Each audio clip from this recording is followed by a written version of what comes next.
पाणी द्या, पाणी द्या, पाणी द्या, पाणी द्या, पाणी द्या.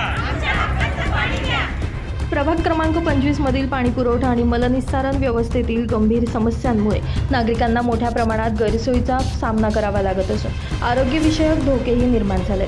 या समस्यांकडे प्रशासनाचं लक्ष वेधण्यासाठी नगरसेविका कविता अमोल नाईक यांनी आज सिडको विभागातील कार्यालयात विभागीय अधिकारी नानासाहेब साळवे तसेच पाणीपुरवठा उपअभियंता हेमंत पट्टे यांना निवेदन सादर केलं.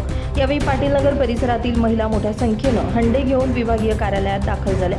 परिसरात नियमित आणि पुरेसा पाणीपुरवठा होत नसल्यानं नागरिकांमध्ये तीव्र नाराजी व्यक्त करण्यात आली आहे. आम्हाला नियमित पाणी द्या, अन्यथा पाणीपट्टी माफ करा अशी ठाम भूमिका यावेळी महिलांनी मांडली. प्रभाग 25 मध्ये मोठ्या प्रमाणावर पाणी टंचाई आहे. आमच्या आजूबाजूच्या परिसरातील महिला या हंडा मोर्चा घेऊन आलेल्या होत्या. आमच्याकडे समस्या मांडल्या की पाणीच येत नाही, वेळेवर पाणी नसतं. कधी ते 8 वाजता येतं, म्हणजे 6चा टायमिंग आहे, कधी 6 वाजता येणार, 8 वाजता येणार, कधी 10ला येणार. आणि जे काही आता महिला आहेत या बाकीच्या एकदम गरीब घरातील गरजू महिला आहेत, त्या दिवसभर कामासाठी जातात आणि संध्याकाळी काहीतरी 6-7 वाजता येणार.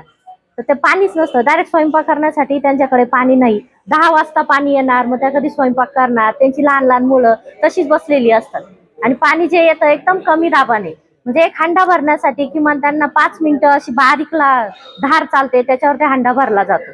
त्याच्यामुळे त्या खूप मोठ्या प्रमाणावर त्रस्त आहेत आणि आम्ही असा हंडा मोर्चा घेऊन महापालिकेत आलो व तिथे सगळं काही हे मांडलेलं आहे.